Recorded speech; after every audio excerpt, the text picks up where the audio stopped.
하나님 말씀 요한계시록 신약성경 맨 뒤에 요한계시록 1장 1절에서 3절 말씀을 우리 같이 한 음성으로 읽도록 하겠습니다.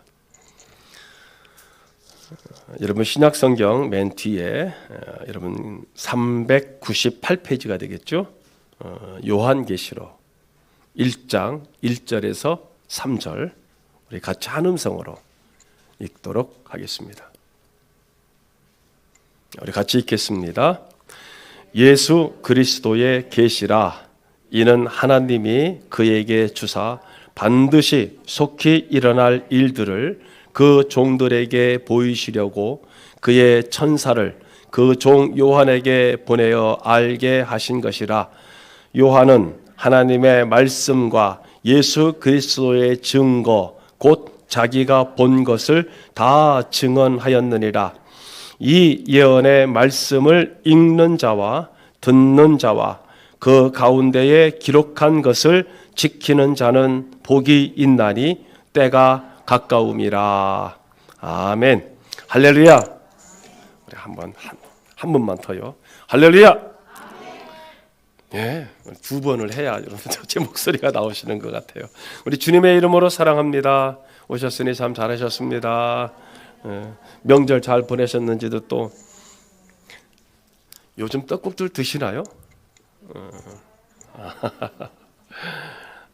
우리 학생들이 우리 손주 손녀들이 아마 올해는 세뱃돈이 좀 줄지 않았을까 모르겠네요. 그래도 나가는 건 다 나가죠. 또 주셔야 또 할아버지 할머니 또 와서 인사 한 번 더 할 것도 아닐 거예요. 예. 명절을 연휴 지나고 이렇게 연초에 분주한 때에 또 정말 코로나19 이제는 오미크론이라고 하죠. 오미크론에서 오미크론 또 희한한 말을 만들어서 오미크론 스텔스라고 얘기도 합니다. 2년이 지났는데도 사라지지 않고 이렇게 더 극성을 부리는 이때에 그럼에도 불구하고 여러분과 같이 이렇게 예배를 드리게 됨을 진심으로 하나님 앞에 영광과 감사와 찬송을 드리고 여러분에게 또 감사를 드립니다. 예, 오늘 영상으로 예배를 드리는 가족이 보니까 6가정 정도가 지금 있는데요. 하나님께서 오늘 저와 여러분들의 모든 예배를 기뻐 받으실 줄로 믿습니다. 자, 오늘 본문 여러분들이 잘 아시는 요한계시록입니다. 요한계시록인데 여러분들이 생각하기에 요한계시록을 일반적으로 성도님들이 생각하기에는 어려운 책이고 또 딱딱한 책이고 그리고 두려운 책으로 알고 있습니다만 그것은 이제 그 말씀이 쓰여질 상황, 배경을 모르기 때문에 그런 생각이 들지요.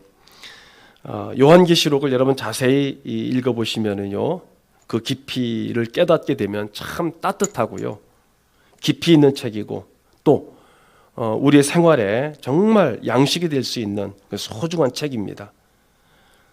또한 하나님께서 저와 여러분들을 이렇게까지 사랑하시고 생각하시고 계시는구나 라고 하는 책이 여러분 요한계시록입니다. 예를 들어서 이제 장로교단에 우리가 그 창시하게 만드는 원조라고 하는 요한 캘빈이 있죠. 존 칼빈 또는 칼뱅이라고도 합니다. 이분이 창세기부터 요한계시록까지 다 강의를 하셨어요. 그 당시 중세 때에.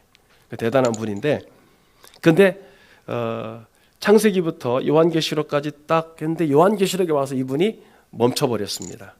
그래서 제자들이 물어봅니다. 선생님, 창세기부터 다 풀어서 가르치셨는데 왜 요한계시록은 중단하셨습니까? 하니까 칼빈이 대답하기를 요한계시록은 워낙 깊고 오묘하고 해석이 여러 가지로 될 수가 있어서 내가 요한계시록을 해석해 놓으면 후배들이 거기에 걸려 넘어질까 걱정돼서 강의는 했지만 해석은 했지만 이걸 책으로 넘기를 않은 거예요. 그런데 지금 이 시대에는 지금 저와 여러분들이 이렇게 예배를 드리고 있는 지금 이 시대에는 이 중세 때, 즉 1700년대죠. 이 칼뱅이 이제 활동하던 시기가 그때와 지금은 이제 성서 고고학적으로나 해석학적으로나 여러 가지 측면에서 하늘과 땅 차이죠. 어떤 영적인 부분 빼놓고는 거의 다 이제 다 밝혀졌기 때문에 이때 당시 상황과는, 이 말씀을 하실 상황과는 틀리죠. 그리고 지금 이 말씀을 여러분들, 저와 여러분들이 받아들이는 이 상황과 그때 상황과는 또 다르다라고 하는 사실이죠. 그래서 이단들이라고 그러죠. 이단 사이비들, 특히 사이비들이죠. 들이 요한계시록을 잘못 해석하는 데서 나오는 것들이 이단 사이비입니다. 그래서 성경 66권 중에 가장 많은 이단 사이비가 나오는 책이 바로 어디냐? 구약의 다니엘과 신약의 계시록인데 왜 그래요? 숫자 때문에 그래요. 숫자. 오늘 말씀드리겠습니다마는 그 히브리식의 숫자를 해석하는 방법이 있어요. 있는데 사실 우리나라의 그 60년대, 70년대 또는 80년대까지도 그렇게 이단들이 성행했던 거는 그만큼 뭐냐면 목사님들도 그렇고 신학자들이 이 성서 해석하는 부분, 특별히 숫자 해석하는 부분에 대한 법칙을 몰랐기 때문에 666이니 14만 4천이니 이런 것 가지고서는 혹하게 해가지고서는 다 그쪽으로 몰려들게 만드는 거죠. 그러니까 우매해서 그런 겁니다. 사실은 우매할 필요가 없는데도 불구하고 그렇게 된 거죠. 그래서 여러분 오늘 1장 3절에 보면은 우리가 그런 말씀이 있죠. 1장 3절에 이 예언의 말씀을 읽는 자와 듣는 자와 그 다음에 그 가운데 기록한 것을 뭐 하는 자? 지키는 자가 뭐가 있다고요? 왜요? 때가 가까웠다고 그랬죠. 여러분 때라고 하는 것은요, 우리가 그렇게 말하죠. 종말의 때라고 그러잖아요. 근데 사실 여러분 종말은 언제부터 시작됐느냐? 예수님 오신 초림 2000년 전부터요. 그게 종말입니다. 예수님이 오신 때부터가 종말의 시점이에요. 그러면 지금 다시 오신다고 그랬잖아요. 예수님이 다시 오신다고 분명히 말씀하셨죠. 그럼 다시 오시는 때가 뭐예요? 그 때가 말세 지 말이라고 하는 거예요. 그러니까 예수님께서 초림 오셨을 때부터가 종말이고요. 그리고 지금 세월이 흘러 지금 2000년이잖아요. 2024년이잖아요. 지금 22년이잖아요. 그런데 우리가 지금 신구약 중간사로 공부하시지만은 BC 4년경에 예수님이 오셨단 말씀이죠. 그러면 지금의 현재 이 서기 2022년이라고 하는 이것이 지금 확실하게 하면 몇 년도예요? 2026년이에요. BC 4년에 오차가 있는 거예요. 그러면은 말세라고 예수님이 오실 때부터 말세니까 그러면 지금 이 시대를 살아갈 때는 많이 말을 하는 게 무슨 얘기냐면 말세 지 말이다. 그래서 뭐 꼬랑지의 꼬랑지 끝이다. 이런 해석이 있는 거죠. 왜 그러냐? 여러분 지금 1장 3절에 있는 말씀처럼 이 예언의 말씀을 읽는 자, 듣는 자, 그리고 그 가운데 기록한, 즉 하나님의 말씀을 지키는 자가 복이 있다. 왜냐? 때가 가까웠다. 예수님이 오실 때가 가까웠다. 이런 말씀인데 이 말씀이 언제 기록된 거예요? 2000년 전에 기록된 거죠. 사도 요한에 의해서요. 그래서 여러분 성경을 읽는 것이 참 중요합니다. 성경을 많이 읽어야 돼요. 그래서 우리가 매삼주어 그러는데요. 성경을 잘 읽으셔야 되고요. 그런데 잘 읽고 많이 읽는데 잘못 이해하고 잘못 해석하면 뭐가 되느냐? 독이 돼요. 독. 올무가 된다 이 말입니다. 성경을. 그래서 이단 사이비들이 성경을 더 많이 읽어요. 성경 공부 더 많이 하고요. 그런데 어떻게 되는 거예요? 제가 늘 말씀드리지만 그들이 간과하는 게 뭐냐면 성경을 많이 읽고 많이 공부한다는 뜻은 무슨 뜻이냐면 자기 자의로 해석하는 데 공부를 많이 하고 특히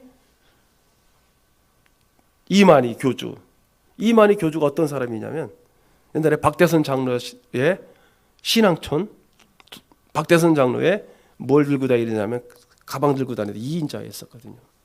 그러니까 비슷해요. 신앙촌과 아주 비슷한 게 지금 여기 신천지예요. 좀 이따 이제 그 부분들에서 말씀드리겠습니다만, 자 그래서 우리 성도가 정말 신앙인으로 하나님의 은혜를 받고 복을 받는 비결은 뭐냐? 예, 말씀 많이 읽으세요. 읽고 또 바르게 듣고 바르게 해석하고요. 그대로 산다는 게 정말로 중요한 겁니다. 그래서 여러분 힘들지만 제가 그래서 수요일 날, 금요일 날 이렇게 자꾸 하는 이유가 거기 있는 거예요. 당시의 역사, 당시의 정황, 당시의 문화와 당시의 제도를 잘 알면은 적어도 90% 이상은 잘못 해석할 염려가 없어요. 오늘 나오는 숫자도 마찬가지입니다. 잘못 해석할 염려가 하나도 없어요. 왜? 이미 그 당시에 히브리나 헬라 자체에서 그들이 말하는 숫자의 개념은 지금 저들이 얘기하고 있는 14만 4천 그거는 완전히 다른 거거든요. 자, 그래서 우리 사탄은 작전을 쓰기를 오늘 저와 여러분들 성도들에게 첫째는 얼마나 요즘 이 시대가 바빠요. 정말 바쁘죠? 자, 우리 기본적인 질문이 되겠습니다만 여러분 바쁘잖아요. 하루에 한 장, 그냥 우리가 기본적으로 성경을 한 장이고 한 절이고 따지지 말고 자, 성경을 읽으신다. 발가락만 까딱까딱 해보세요. 다 까딱까딱 하시는 것 같아요. 예. 읽으신다는 전제 아래 오늘날 사탄은요 여러분들로 하여금 성경 못 읽게 합니다. 바빠서 눈 뜨자마자 바쁘죠. TV가 있잖아요. 아이들에겐 게임이 있잖아요. 컴퓨터가 있잖아요. 그러니까 성경을 열어서 어쨌든 뭐 스마트폰으로 보든 뭐로 보든 보긴 보겠죠. 그런데요, 참 뭐냐면은 우리가 제가 수요일 날 말씀드렸죠. 봉독이라고 하는 단어가 어떤 단어라고요? 성경을 들어서 읽는다. 이 뜻이 봉독이에요. 이렇게. 이게 우리 성경 봉독하겠습니다 한 말을 한문이 성경을 이렇게 들어서 읽는다. 저희 말씀드렸어요. 신학교 다닐 때 그 김웅재 목사님 하시는 분이 모세 오경을 가르쳤는데 그날 목사님께서 가르치는 그 모세 오경 시간에 남자들은 정장에 넥타이를 안 매면은 내쫓아 버렸어요. 내쫓아 버렸고 여학생들은 짧은 치마에 시뻘겋게 치르고 오면은 나가. 진짜 그랬어요. 저희도 학교 다닐 때. 그게 봉독입니다. 봉독한다 성경을. 그러니까 성경을 그래서 제가 우리 성도들에게 우리 여러분들에게 자꾸 말씀드리는 게 집에 우리가 영상으로 앞으로 여러분 이거 오래 갈 겁니다. 굉장히 오래 갈 거예요. 아니면 이렇게 될 수도 있을 거예요. 그래서 주일날은 막을 수 없으니까 이 예배 자체는 이거는 막을 수 없기 때문에 뭐 어떻게 할 수 없지만은 이제 다른 모든 부분들은 그런 부분들이 없지 않아 있죠. 그래서 집에 예배 처소를 만들어라. 그게 어느 장소가 됐던. 그래서 새벽 예배를 드리던 수요 예배를 드리던 금요일 성경 공부를 하던 그곳에 가서 그래도 왜 거기서 조금 움직인다라는 게 내가 침대에서 본다거나 아니면 그냥 뭐 하다 본다 그게 아니고 이 시간은 예배 시간이야 하고서는 따로 구별된 장소 또는 방에 가서 드리면은 그래도 조금 마음 자세가 달라지지 않을 것 아닙니까? 그런 거거든요. 안 드리는 것보다는 낫다라고는 얘기가 아니라 그 장소가 여러분들의 뭐가 되라고요? 예배당, 교회가 되라는 뜻입니다. 그 처소가. 그래서 어쨌든 사탄은요 이렇게 바빠서 성경을 못 읽게 하고요. 그 다음에 바른 해석을 못하게 합니다. 왜요? 계속 여러 가지 막 사상들이 지금 엄청나게 물밀듯 몰려들고 있거든요. 그러니까 올바른 해석을 판단하지 못하게 구별하지 못하게 하는 그런 세상이 지금 이 세상입니다. 하도 거짓이 난무하고 판치기 때문에 그래서 역사가 중요하다는 게 그거예요. 역사적 중요성이 거기서 나오는 겁니다. 그리고 바르게 해석하지 못하게 하고요. 그러니까 열심히 읽지 못하게 할 뿐만 아니라 열심히 읽는다고 할지라도 바르게 해석하지 못하게 하고 또 오해하게 만들고요. 성경을 오해하게 만들어요. 그리고 영적으로 병들게 만들어버립니다. 그래서 거기에 맨 마지막 3절의 맨 마지막에 그 가운데 기록한 것을 지키는 자는 복이 있나니 때가 가까웠다. 이 때가 여러분 여기가 벌써 언제입니까? 2000년 전이라고 안 했지 않습니까? 그러나 여러분 중요한 것, 히브리어는 과거, 현재, 미래가 어떻다고요? 동일하다고요. 동일하다고요. 시제가 똑같다라는 거죠. 그래서 여러분 우리가 성경을 열심히 읽고 바르게 듣고 바르게 해석하고 그대로 산다는 게 정말로 중요합니다. 자, 1장 1절을 다시 볼까요? 여기 보면 이렇게 시작하고 있죠. 예수 그리스도의 계시라라는 말로 시작하고 있습니다. 여기 계시라고 하는 말, 헬라어로 아포칼립시스라고 합니다. 아포칼립시스. 이 뜻이 뭐냐면요, 감추인 것을 드러내다. 그러니까 아포칼립시스라고 하는 원 단어의 뜻은 폭로, 계시, 조명이라고 하죠. 그래서 감추인 것을 드러내다, 묻힌 것을 드러내다라는 뜻이고요. 그래서 하나님께서 이 사도 요한을 통해서 하나님의 뜻을 드러내다라는 뜻입니다. 그래서 요한계시록에는요, 요한계시록뿐만이 아니고 사복음서에도 그래요. 여러분 사복음 마태, 마가, 누가, 요한에 비유 많죠? 비유, 은유가 많죠? 또 계시도 많습니다. 그 이유는 좀 이따 말씀드리도록 하겠고요. 그래서 비유가 많고, 비유가 무슨 뜻이에요? 비슷한 현상이나 사물에 빗대어 설명하는다가 비유라는 뜻이고, 은유, 헬라어로 메타포라고 합니다. 사물의 뜻을 숨기고 주로 보조관념들만 간단하게 제시한다. 그게 은유입니다. 그럼 14만 4천 숫자가 뭐예요? 은유입니다. 그 다음에 7나팔, 나팔이 많이 나오죠? 그게 은유입니다. 숨겨져 있어요. 뜻이 그 안에 숨겨져 있어요. 왜 그랬느냐라는 말씀을 드리는데, 그런 거예요. 사복음서가 쓰여질 당시 왜 그렇게 비유와 은유를 많이 썼느냐. 그리고 여기 지금 AD 이 말씀이 쓰여진 지가 AD 90년에서 95년 사이거든요. 예수님께서 십자가에 달려 돌아가신 지 60년 이후라 이 말입니다. 60년이 지난 상황이에요. 사도 요한이 계시록을 언제 어디서 썼느냐 하면, 아까 말씀드린 것처럼 예수님의 12제자 중에서 전부 제자들이 30대 40대에다 순교를 당했어요. 바로. 그러니까 지금 중간사를 저희들이 공부하고 있는데요, 이때가 사도들이 이렇고 있을 때가 언제냐면 유대 전쟁이 지금 전쟁이 막 일어나고 있는 시기예요. 그러니까 성경에는 고요하잖아요. 그 얘기가 없잖아요. 말씀만 적었으니까요. 그리고 아까 우리가 금요일에도 말씀드린 것처럼 그런 당시의 경제라든지 모든 상황을 볼 때 이거는 지금 생각하면 살 수 없는 상황이에요. 너무나 환율, 교회에서는, 즉 종교재단에서는 환율 조작을 해가지고서는 가장 가난했던 과부가 2렙돈을 바쳤다고 그랬잖아요. 2렙돈이면 2,500원이에요. 2,500원인데 2,500원을 얼마로 환율을 조작을 해서 얼마를 바치겠냐면 9만 원을 바치게 했거든요. 그게 지금 비유의 핵심이에요. 말하자면 대제사장들이나 서기관 바리새인들이 그렇게 그런 일을 저질렀다는 거예요. 하나님의 종들이 당시에. 자, 예수님의 12제자들이 다 사도 요한 빼놓고서는 30대 40대 순교를 당했습니다. 그러면 예수님의 제자들 중에 가장 오래 살아남은 분이 바로 사도 요한이잖아요. 사도 요한이 몇 살 사셨느냐?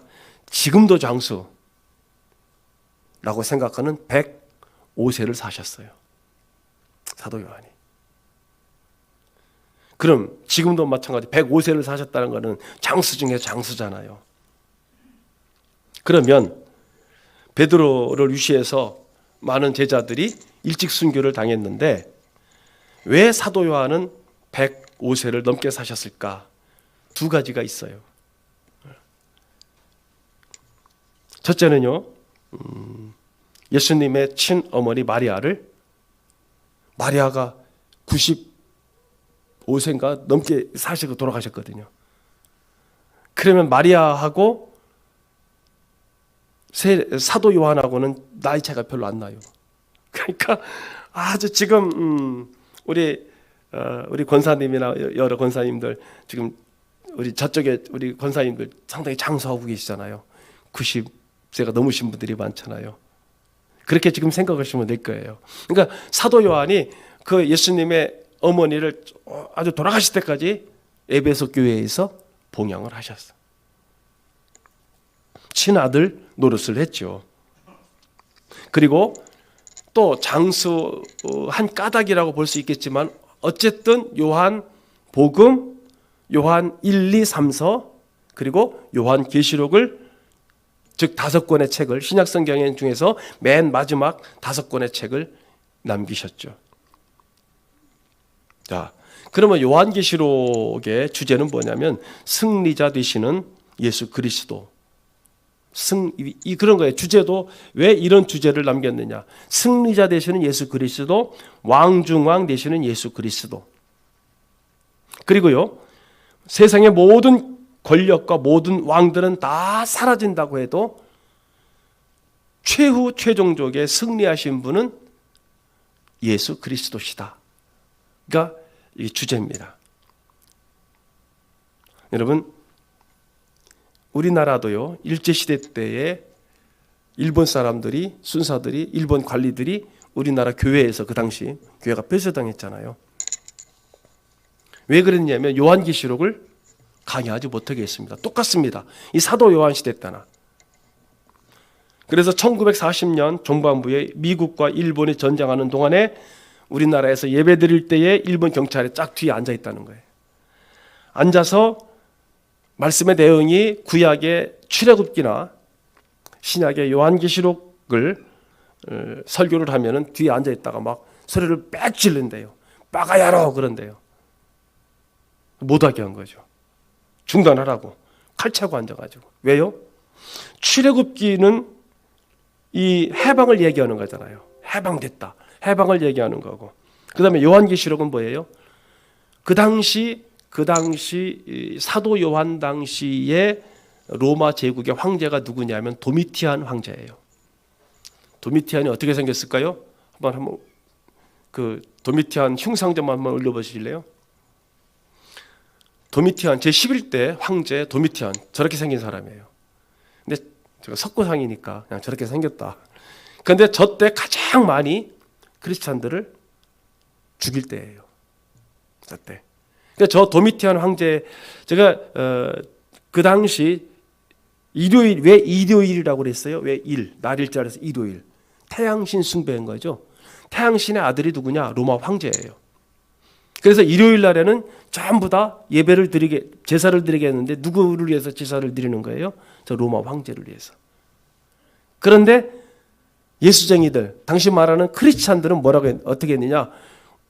주일날에 우리는 또 다른 의미가 있습니다만은 주일날에 우리는 너희 로마 황제를 위해서 예배드리지 않고 우리는 누구를 위해서 예배드린다고요? 예수 그리스도를 위해서 예배를 드린다. 저 도미티안 저 황제가 우리의 황제가 아니라 우리의 영원한 황제는 누구라고요? 예수 그리스도다. 그래서 죽은 거예요. 무참하게 죽은 거죠. 그래서 지금 이 시대에도 마찬가지예요. 지금 이 시대에도 여러분 요한계시록은 살아있는 책으로 아주 중요한 거죠. 요한계시록이 복잡하고 어려우니까 요한계시록을 해석하는 신학적 방법이 뭐 있어요. 4가지 정도가 있는데 그것은 우리가 그건 알 필요가 없고 우리는 그냥 요한계시록을 읽을 때 우리가 몇 가지만 우리가 중요하게 생각하고 성경을 보자라는 거죠. 자, 그러면 이제 이런 거예요. 여러분, 지금 1절부터 3절까지 말씀을 드렸잖아요. 4절에 뭐가 있느냐 하면요. 그러면 당시 요한계시록을 지금 요한이 편지를 쓴 거잖아요. 그럼 독자가 누구냐? 독자. 저거를 받는 독자가 누구냐? 저기 요한은 아시아에 있는 몇 개 교회? 7개 교회에게 편지한다고 그랬죠. 그래서 그 7개 교회가 어떤 교회들이에요? 에베소 교회, 서머나 교회, 버가모, 두아디라, 사데, 빌라델피아, 라오디게아. 저희가 어느 지역이냐? 현재 터키 지역이에요.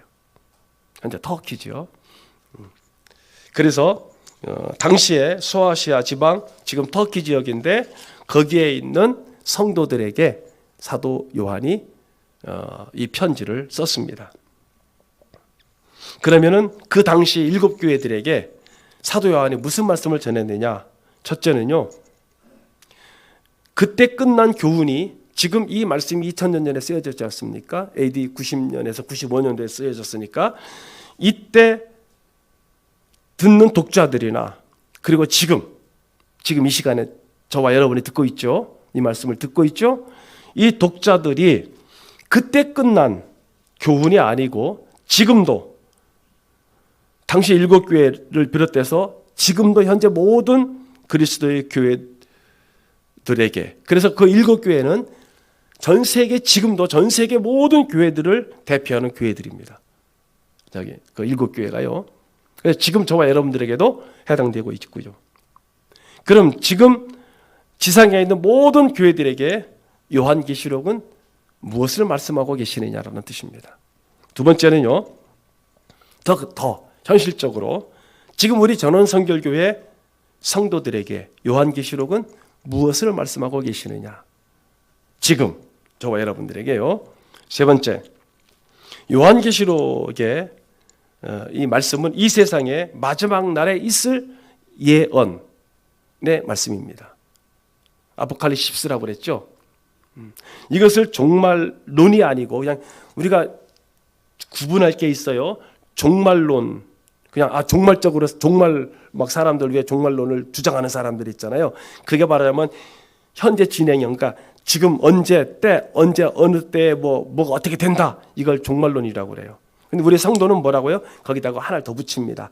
종말론적인 삶이다.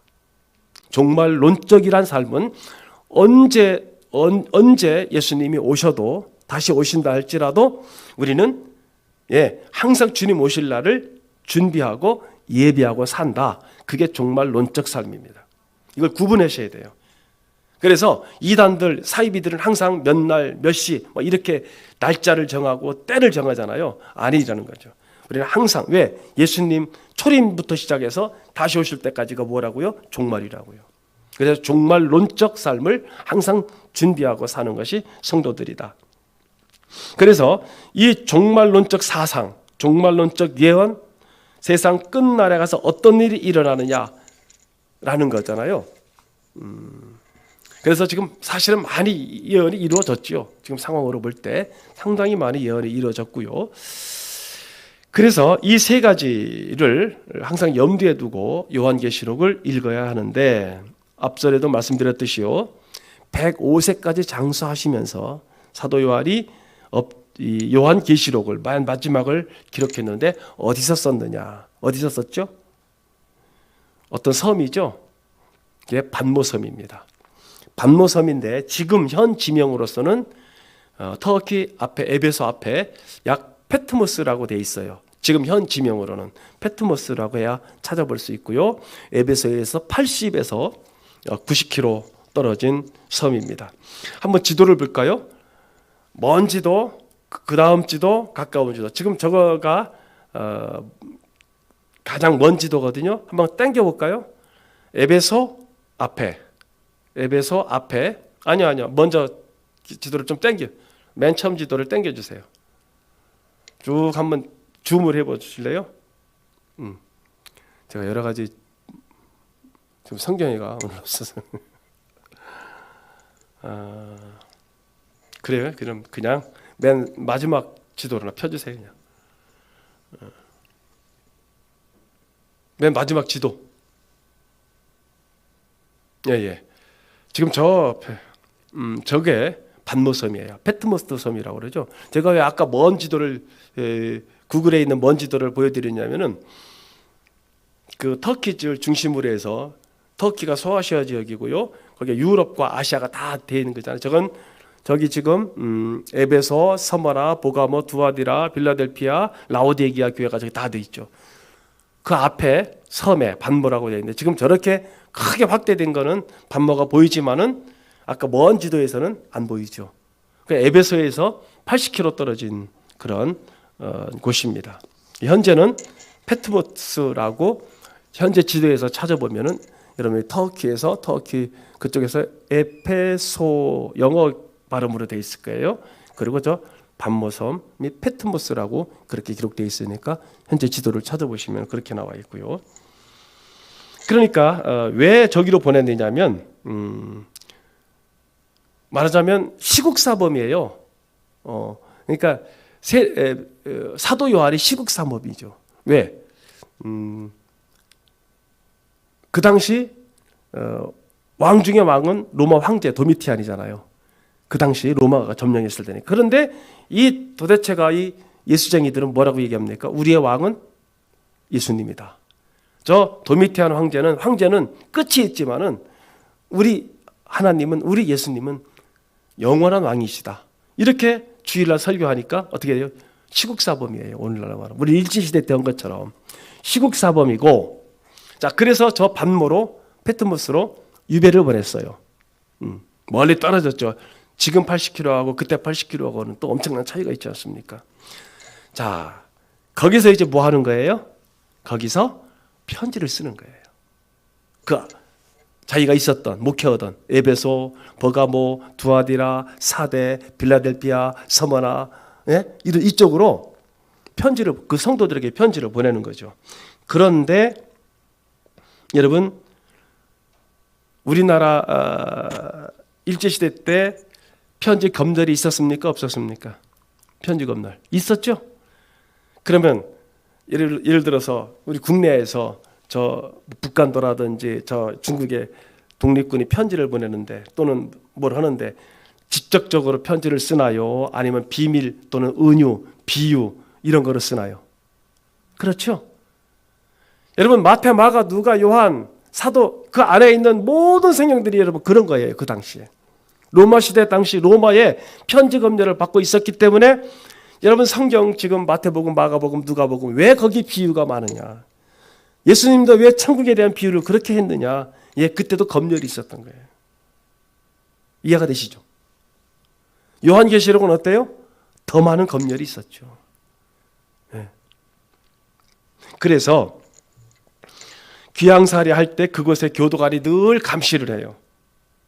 그래서 편지를 보내는데 예를 들어서 예수가 우리의 왕입니다.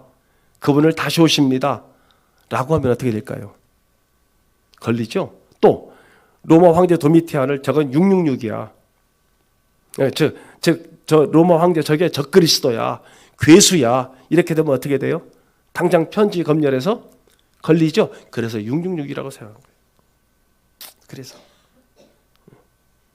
그러니까 감시하는 교도관은요, 그 편지를 읽어도 그게 무슨 말을 하는지 모르는데 이 편지를 받는 에베소 교회 성도 또 소아시아 7교회 성도들은 어때요? 뜻을 알까요? 모를까요? 알지요. 아, 이게 그 말이구나. 아는 거예요. 아, 이것은 다니엘서에 있는 말씀이고 이것은 출애굽기에 있는 말씀이구나. 이 말씀으로 우리를 위로하시는구나. 그래서 요한계시록에는 비유 또 특별히 은유, 메타포가 많은 것. 그러니까 이것을, 이 배경을 모르고 우리가 성경을 읽게 되면은 이 666이 뭐고 이 14만 4천이 구원받은 성도의 숫자요? 그럼 전 세계에서 14만 4천 명분이 구원을 못 받는다는 얘기야? 그러니까요. 그걸 가지고 이 사입 이단들이 어떻게 하는 거예요? 14만 4천에 들어오라고. 들어오려면 전 재산 다 팔고 가족도 버리고 처자식 버리고 들어가 와야 된다고. 그래서 들어가는 거 아니에요 지금. 그런데 그 14만 4천 신천지의 14만 4천 전도관의 14만 4천 찬지가 언제예요?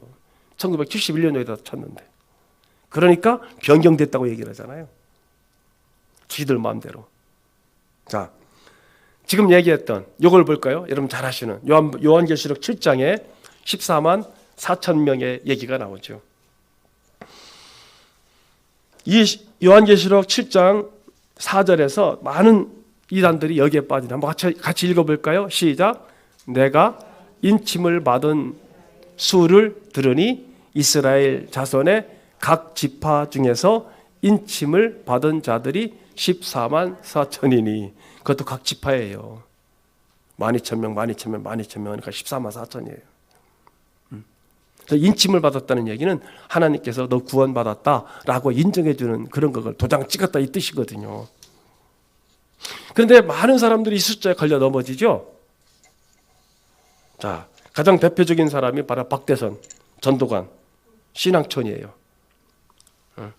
이게 전도관에 들어와서 구원받은 사람이 14만 4천 명이다. 거기에 들어오는 사람이 다 구원받는다 이랬잖아요. 그래서 14만 4천 명에 들려고 집 팔고 논 팔고 그것 가지고 다 들어오는 거죠. 14만 4천. 여러분 재작년에 벌써 재작년이 됐죠. 대구에서 이제 뭐가 확 부각된 거예요. 어디가? 신천지가. 왜요? 거기 무슨 빌립집화인지 뭔지 그랬잖아요. 각 지파별로 12,000명, 총 12지파니까 14만 4천. 원주에도 큰 게 있고요. 여기도 있고요. 말씀드린 것처럼 그 교주 이만희가 박대선의 말하자면 오른팔이었어요. 가방 들고 다녔으니까. 그거 배운 겁니다.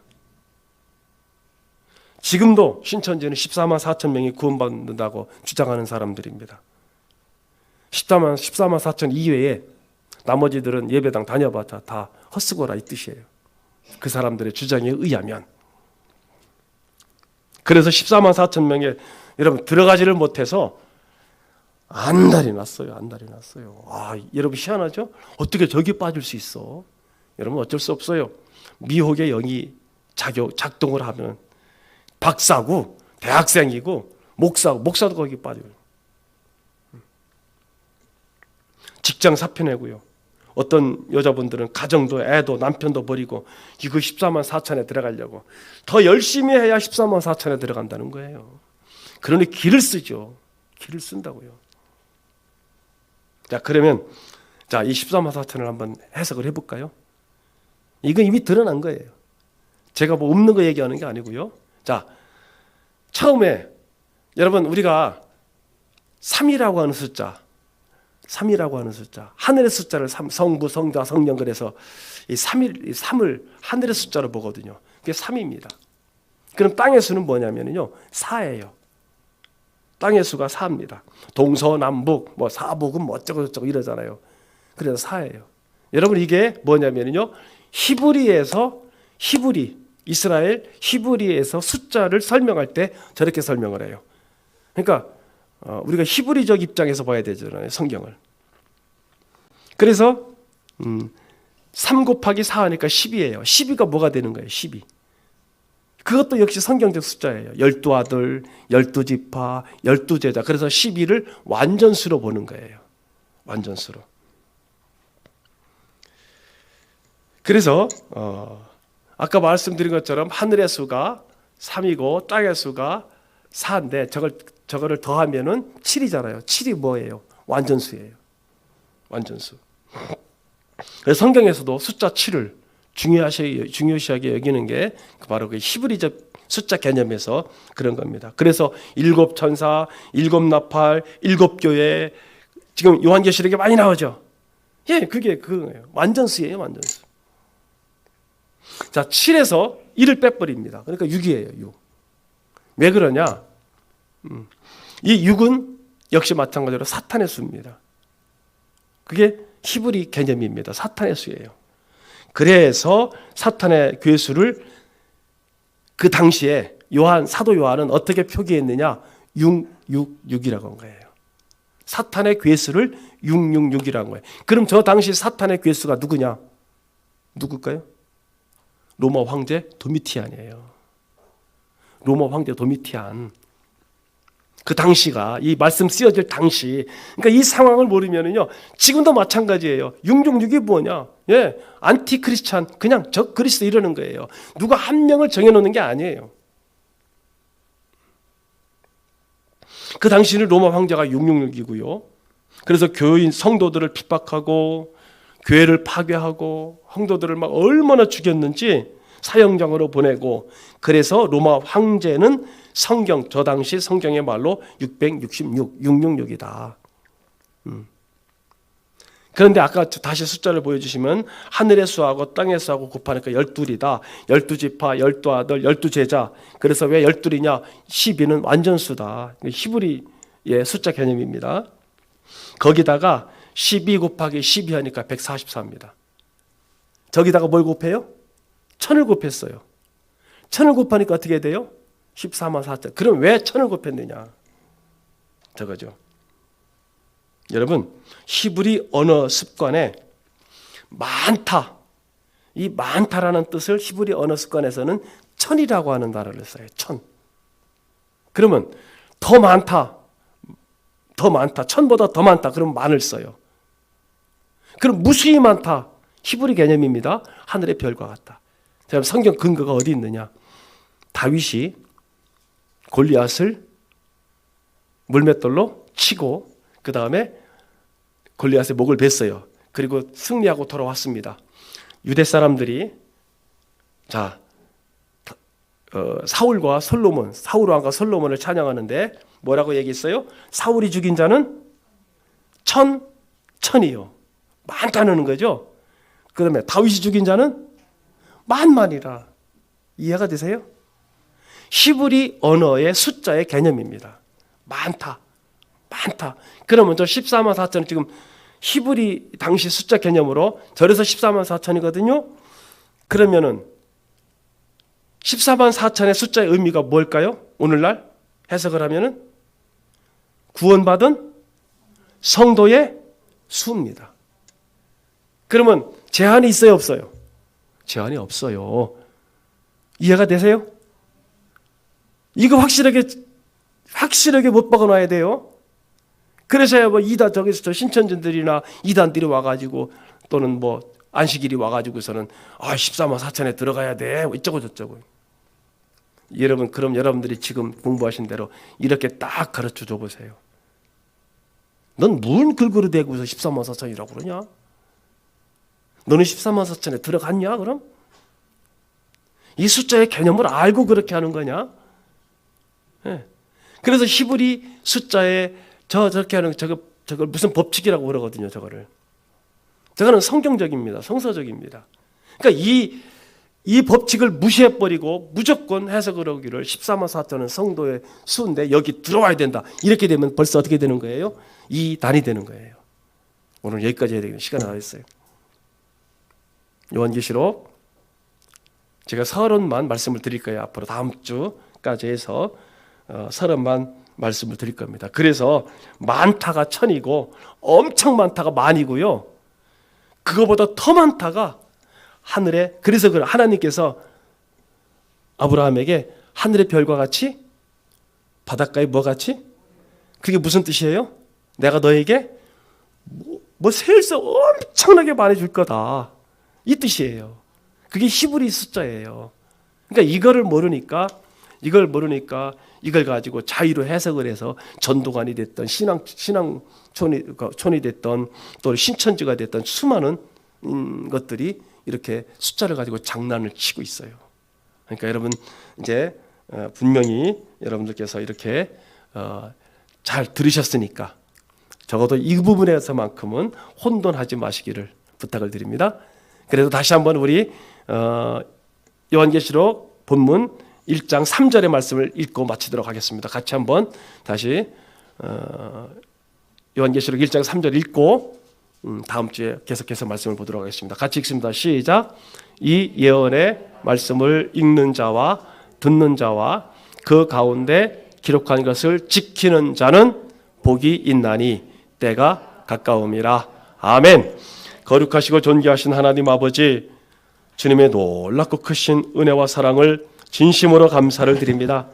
하나님, 예수님 초림 때부터 지금까지 말세고 이제 다시 오실 날을 우리는 알 수 없으나 성경에 보니까 그 때와 징조를 알 수 있다라고 말씀하셨는데, 하나님, 많은 사건들이 예로부터 지금까지 진행되고 있었습니다. 그래서 우리 사랑하는 성도들은 이 예언의 말씀을 읽고 또 듣고 또 지켜서 하나님의 하늘에 실려간 은혜를, 복을 이 땅에서 우리가 이루어 나가면서 주님이 오실 때까지 우리가 준비하고 예비하여 기름 준비 잘하는 슬기로운 다섯 처녀요 깨어 있는 성도들이 되어서 하루를 살아도 우리가 보람 있게 살고 의미 있게 살고 하나님 뜻 있게 살아서 달란트 받았던, 문화를 받았던 착한 종들처럼 주님의 의도를, 주인의 의도를 잘 깨달아 주인의 의도대로 살 수 있는 우리 사랑하는 지혜로운 성도들 될 줄로 믿고 감사를 드립니다. 전능하신 주님, 이 마지막 때에는 수많은 이단 사설도 있지만은 우리로 하여금 바빠서 성경을 못 읽게 하고 읽는다 할지라도 미혹되게 하고 또 속게 하고 구별하지 못하게 하고, 그래서 하나님, 우리를 하나님의 말씀대로 하나님의 뜻에서 벗어나게 만드는 세상이 이 세상입니다. 그래서 하나님, 우리 사랑하는 귀한 성도들에게 지혜와 명철과 총명을 더하여 주셔서 이 시대를 슬기롭게 하나님의 뜻을 이루며 살아가시는 성도들 되게 하옵소서. 예수 그리스도의 이름으로 축복하며 간절히 기도드리옵나이다. 아멘. 우리 구주 예수 그리스도의 크신 은혜와 하나님 아버지의 지극하시고 만극하신 사랑하심과 성령님의 감화, 감동, 내주 교통, 멸려 평강 평안하심이 이 말세의 때를 살아가는 우리 사랑하는 성도들에게 이 말씀을 읽고 이 말씀을 듣고 지켜 행하는 자가 복이 있다라고 말씀한 이 말씀처럼 우리 사랑하는 귀한 성도들 언제 어디서나 늘 하나님의 말씀을 읽으며 묵상하며 그 말씀을 지켜 행하는 복 있는 자가 되어서 이 시대를 현명하고 지혜롭게 살아가기를 결심하는 사랑하는 성도들 머리머리 위에, 저들의 귀한 가정과 자녀 손들 위에, 저들이 일하는 모든 일터 위에, 오늘 또 영상으로 가정에서 예배드린 사랑하는 성도들과 몸져 누워있는 우리 사랑하는 귀한 성도들, 또 회복하고 있는 성도들, 그리고 앞으로 태어날 새 생명과 태어난 생명들 위에 이제로부터 영원토록 하나님의 놀랍고 크신 은혜가 넘치고 넘치시기를 나사렛 예수 그리스도의 이름으로만 축원드리옵나이다. 아멘. 아멘.